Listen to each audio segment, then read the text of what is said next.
오늘 사도 바울은 우리 그리스도인들이요, 옛사람으로 되돌아가면 안 된다라는 거예요. 변질되면 안 된다라는 거예요. 그리스도 안에서 날마다 새롭게 변화되어지는 온전한 사람으로 더욱더 변화되는 사람이 되어야 된다라는 것을 우리에게 이야기를 하고 있죠. 오늘 본문의 핵심의 말씀이 무엇인가 하면 옛사람을 벗고 새사람을 입어라, 그렇게 말합니다.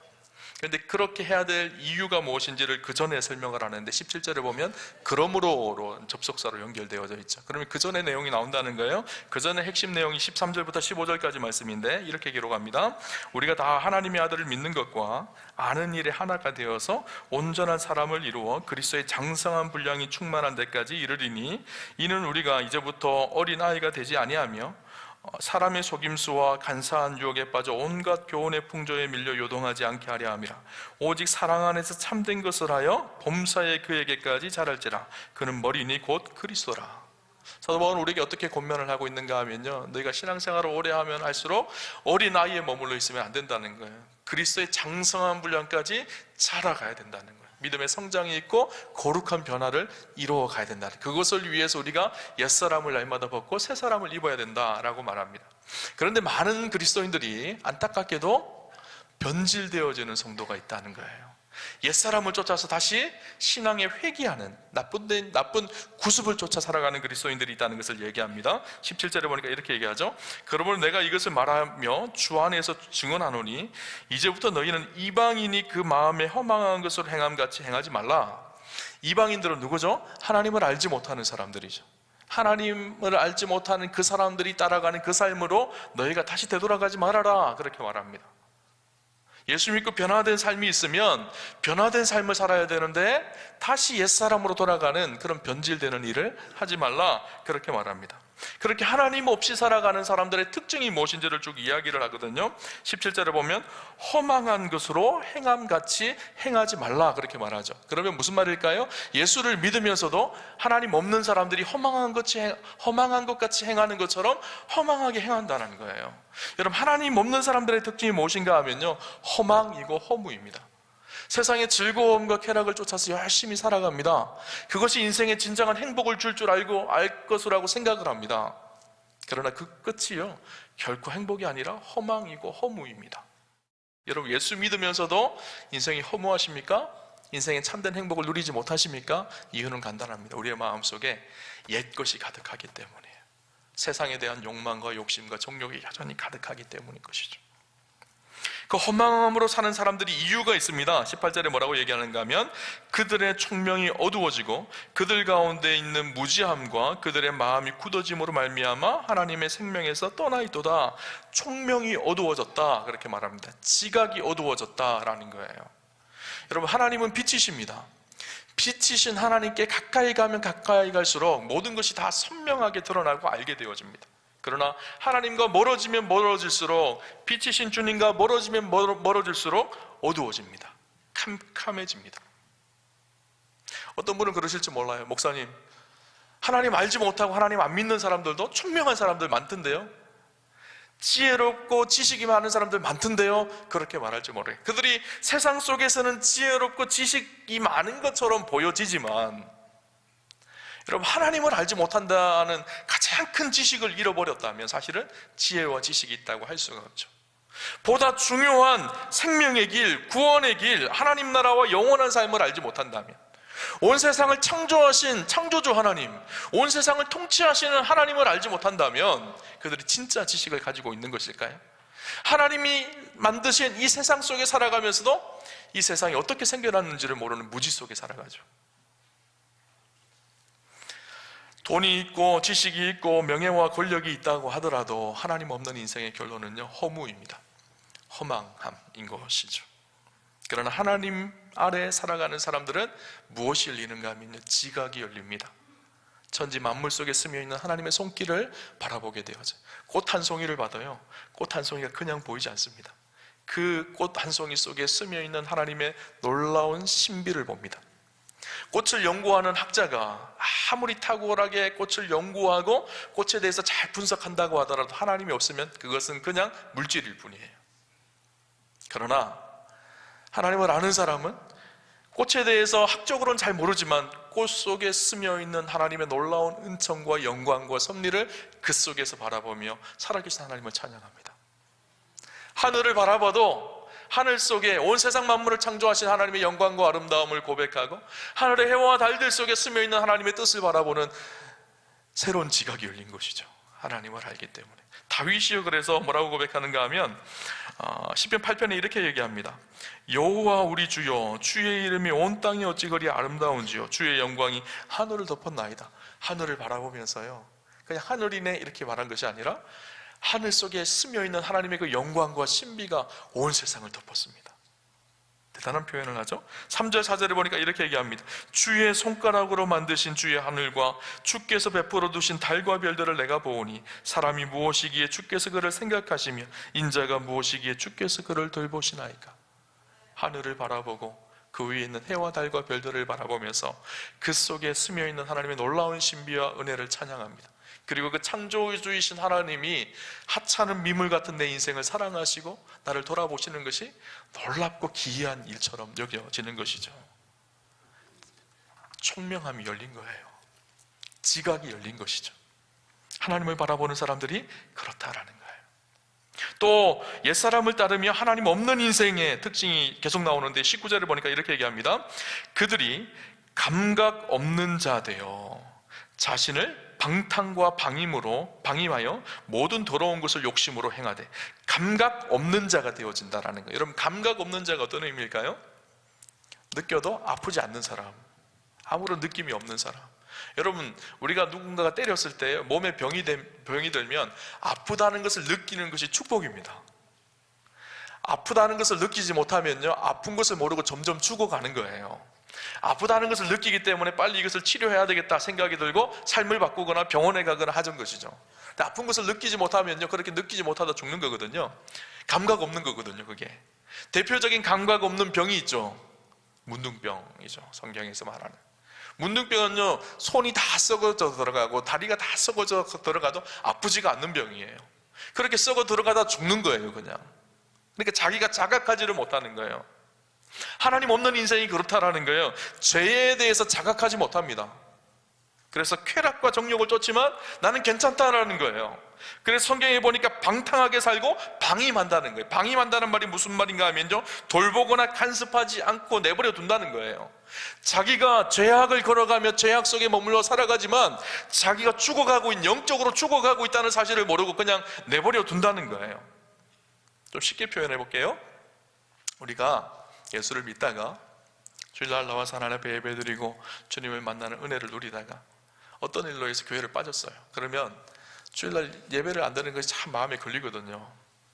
좀 하나님 앞에 너무너무 죄송하기도 하고 죄책감도 들고 막 그런 마음이 들어요. 그런데 이것이 한 번일 때는 그렇습니다. 2번, 3번, 4번, 5번 계속 쌓이면요, 나중에 어떻게 되는 줄 아세요? 뭐 주일날 안 가도 아무렇지도 않네, 방임하게 되어져요. 그죠? 자기를 그냥 내버려 둡니다. 그래서 나는 그리스도인이라고 말은 하지만 어떨까요? 삶의 모습은 전혀 그리스도인이 아닌 거예요.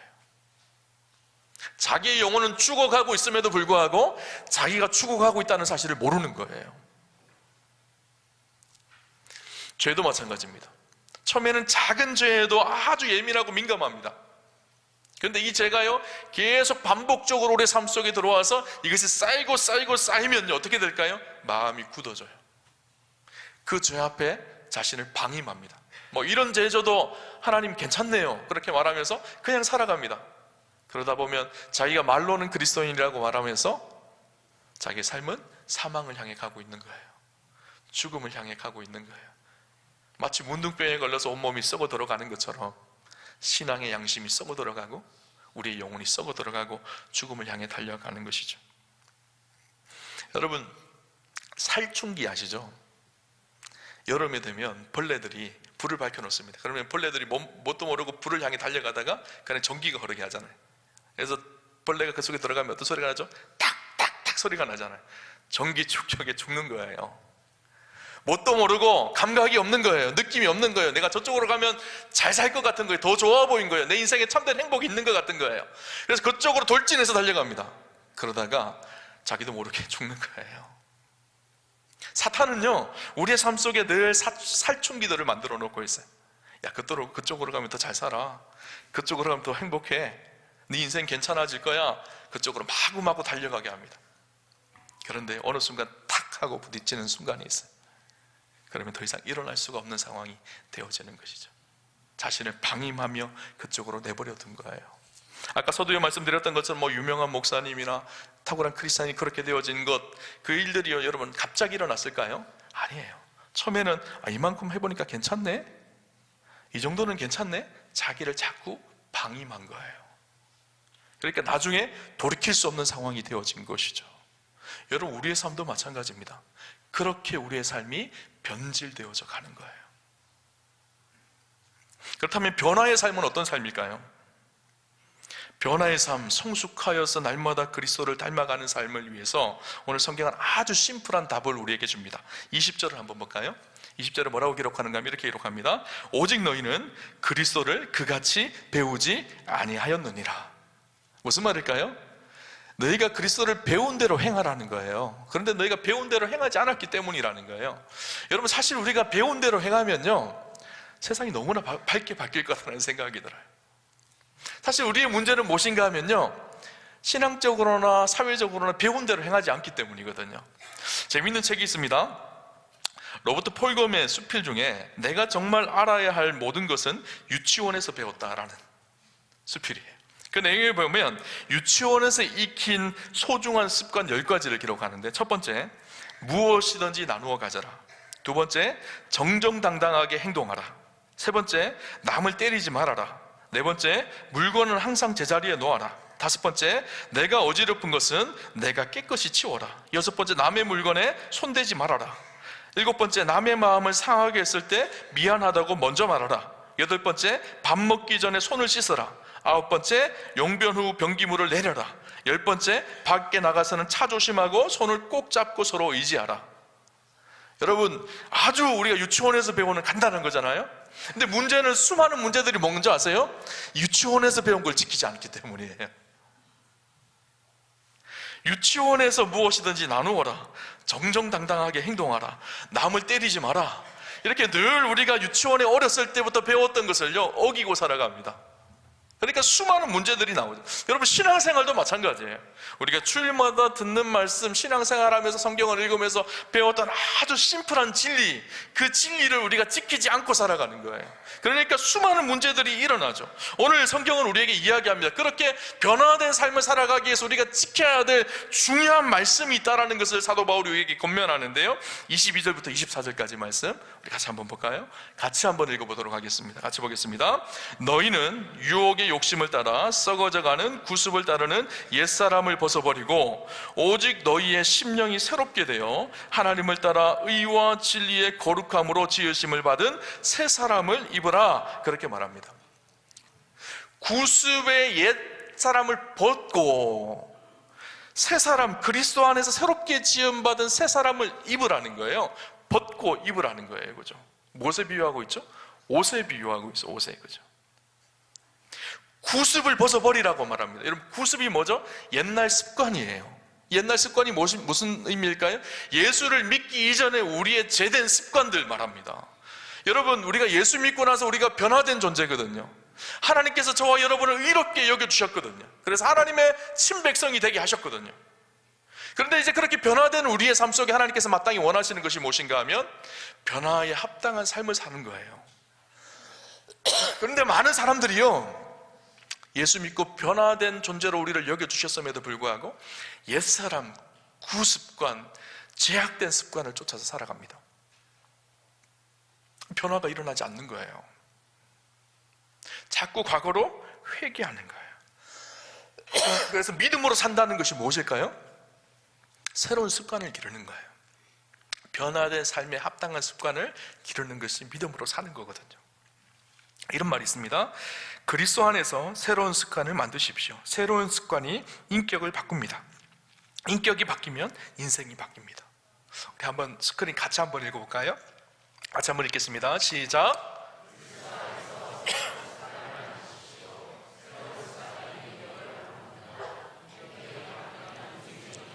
아멘. 네.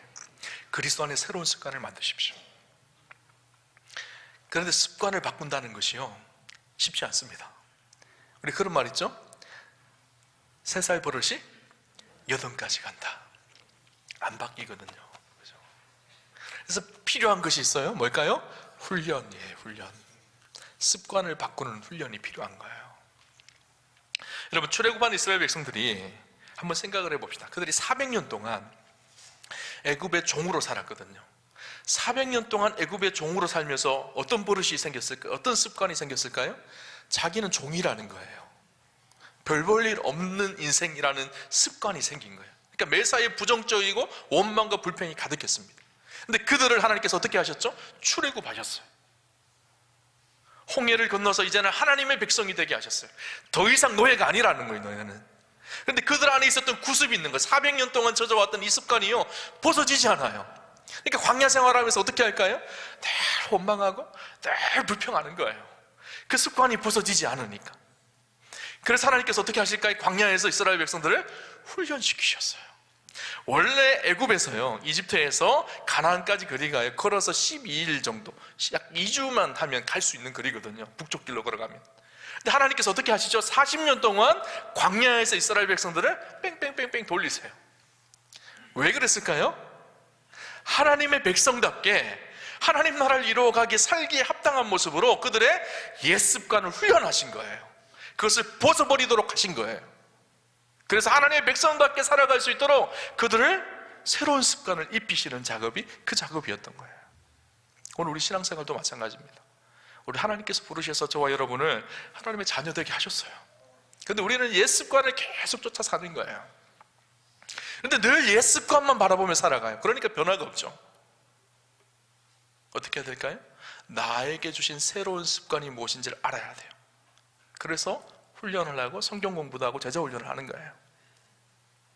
그리고 새로운 습관을 내 삶 속에서 길들여야 돼요. 그리스도 안에서 변화된 내 모습으로 살아가는 것이 길들여져야 되는 것이죠. 그때 어떻게 될까요? 변화가 일어납니다. 오늘 성경이 그러면 뭐라고 얘기할까요? 옛사람을 벗어버리고 새사람을 입으라, 그렇게 말합니다. 벗고 입는 것이 뭘까요? 아까 옷이라고 제가 말씀드렸죠. 여러분, 옷을 한번 입으면 계속 입고 다니나요? 지금 옷 입고 오신 분들 중에서 한 달 전에 입었던 옷 지금까지 입고 있는 분 계신가요? 아니죠. 밤이 되면 때 묻은 옷을 벗어버립니다. 그리고 아침이 되면 새 옷을 입습니다. 깨끗한 옷을 입죠. 우리의 신앙생활이 그거라는 거예요. 예수 믿었다고 끝나는 것이 아니라 매일매일 새 옷을 입는 새로운 습관을 우리의 삶 속에 받아들이는 거예요. 그래서요, 어떤 사람은 그렇게 얘기합니다. 아유, 목사님, 저는 예수 믿어서 이제는 천국 가요. 이제는 내 마음대로 살아도 되겠죠. 천국, 어차피 천국 티켓을 따놨으니까. 이렇게 오해하는 사람들이 있어요, 신앙에 대해서. 신앙은 그것이 아닙니다. 신앙은요, 이미 우리가 그리스도를 믿음으로 구원받았기에 이제는 날마다 그리스도를 닮아가고 날마다 거룩한 변화를 일으켜가고 날마다 주님을 쫓아가는 진리 안에 살아가는 삶을 살아가는 거예요. 그래서 사도 바울이 뭐라고 얘기하는가 하면, 우리의 마음과 우리의 심령이 새롭게 되기 위해서 너희 안에 구원을 날마다 이루라고 합니다. 아니, 구원받았는데 또 무슨 구원을 이룹니까? 이미 우리는 구원을 받았지만 주님 다시 오시는 그때, 주님 앞에 서는 때 그때 구원이 완성되어지는 것이죠. 그 완성의 걸음을 걸어가기 위해서 날마다 구원받은 자로 새로운 삶을 살아가라는 거예요. 그렇죠? 그래서 신앙은요, 과거에 묶이면 안 됩니다. 현재 진행형이어야 돼요. 오늘 날마다 주 안에서 새로운 삶을 살아가야 되는 거예요. 그렇게 날마다 새롭게 살아가는데 참 중요한 키가 있습니다. 무엇인가 하면 오늘 성경이 우리에게 이야기하는데 심령을 새롭게 하는 것이라는 거예요. 심령이 뭐죠? 마음을 새롭게 하는 것. 여러분, 우리의 마음은 참 특이한데 우리의 마음에 무엇이 담겨져 있느냐가 우리의 삶으로, 모습으로 나타납니다. 마음속에 세상의 것, 죄악의 것을 늘 바라보며 우리의 마음에 그것으로 채우면요, 예수를 믿지만 자연스럽게 우리의 삶의 행동은요, 변질되어져서 죄의 것이 나타나기 시작해요. 그런데 우리 안에 예수를 믿음으로 오신 성령님이 계십니다. 그 성령님을 의지하고 성령님을 내 마음에 모셔드리고 성령님을 나의 주권자로 인정하고 그분을 나의 보좌에 모셔드리면 성령께서 우리를 인도해 가십니다. 그래서 거룩한 변화를 일으켜가고 새 사람으로 살도록 하시는 분이 성령님이세요. 여러분, 그래서 이 심령이 새롭게 되어라는 말은요, 이렇게 표현할 수 있어요. 성령으로 너희 마음을 새롭게 하라, 이렇게 표현할 수가 있습니다. 자, 여러분, 예수님이 우리와 함께 하십니다. 예수님을 우리의 마음의 보좌에 앉혀드릴 때 우리는 우리의 삶 속에 성령의 인도하심, 성령이 하시는 일이 무엇일까요? 우리를 진리 가운데로 인도하시거든요. 우리를 거룩하게 변화되도록 인도해 가시거든요. 그렇게 우리를 인도해 가시는 그 은혜와 능력을 누리게 되는 것이죠. 많은 사람들이 성령님에 대한 오해가 있어요. 우리가 예수님을 구주로 고백하는 순간 성령님이 이미 우리 안에 계십니다. 근데 어떤 사람은요, 성령님을 마치 내가 뜨겁게 기도하면 저 밖에 있던 유령 같은 성령님이 내 안에 쑥 들어와서 나를 막 다스리고 난 내 인생에 형통함을 주고 만사 형통의 일들이 일어나는 그런 나의 성공을 위한 도구처럼 성령님을 생각합니다. 성령님 그런 분 아니세요. 성령님은 인격적이신 하나님이세요. 그래서 우리가 구주로 예수님을 영접하는 순간 우리와 함께 하십니다. 그 성령님을 인정하고 그 성령님을 인격적으로 대하기 시작하고 그 성령님의 인도하심에 순종하기 시작할 때 나타나는 열매가 무엇인가 하면요, 우리의 삶에 거룩한 변화라는 열매가 나타나게 되어지죠. 여러분, 사람이 사람을 변화시키지 않습니다. 진짜 사람의 변화는요, 성령 안에서 일어나는 일이에요.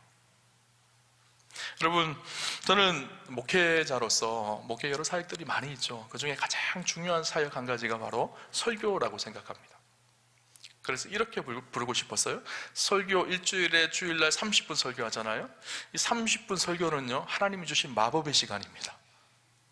왜 마법의 시간인가 하면 짧은 30분의 설교이지만 이 30분의 시간을 통해서 어떤 사람은 인생의 진리를 발견하고요, 또 어떤 사람은 살아계신 하나님을 만납니다.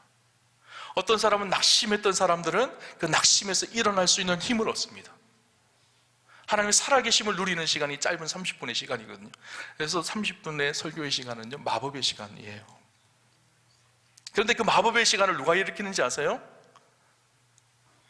제가 열심히 설교 준비하거든요. 월요일부터 설교 본문을 잡아서요, 말씀을 묵상하고 또 필요한 예화는 없나 이렇게 생각도 하고 또 설교 원고를 작성을 합니다. 원고를 작성하면 논리적으로 이것이 잘 작성되어졌는지 고민합니다. 그리고 거울 앞에서 때때로는 서서 설교를 하는 연습도 해요. 그래서 잘 준비해서 열심히 선포합니다. 근데 사람을 변화시키는 것은 누가 변화시킬까요? 제가 변화시킬까요? 아니죠. 성령님이세요. 열심히 목회자가 설교 준비해야 되죠. 그러나 진짜 사람을 변화시키시는 분은 성령님이십니다. 그래서 항상 설교를 준비하기 전에 먼저 하는 일이 있어요. 기도하는 일이에요. 성령님, 우리 예배 가운데 설교를 통해서 말씀하여 주셔서 사람들의 변화가 일어나고 날마다 그리스도를 닮아가고 외롭고 힘든 사람들이 힘을 얻고 낙심된 사람들이 주님을 만나고 거룩한 은혜를 경험하는 자리가 예배의 자리가 되게 해주십시오. 여러분, 사람을 변화시키는 것은요, 성령님이십니다. 성령님을 오늘 우리 마음에 모시고 드리고 살아갈 때 우리의 삶에 거룩한 변화가 일어나기 시작하는 것이죠. 여러분, 말씀을 정리하겠습니다. 변질은 사망의 길입니다. 변화는 생명의 길입니다. 우리 앞에 변질의 길이 있고 변화의 길이 있습니다. 오늘 내 마음에 세상의 것으로 가득 채워져서 우리가 완악하고 무한박해지면 변질의 길에 서게 됩니다. 그러나 성령님이 내 안에 계셔서 성령으로 충만하여 그분의 인도하심을 받으면 거룩한 변화의 길이 일어나기 시작합니다. 여러분, 그러기 위해서 옛사람을 날마다 벗고 새사람을 입고 믿음으로 살아가는 그런 결단이 있으셨으면 좋겠습니다. 새로운 습관을 기르십시오.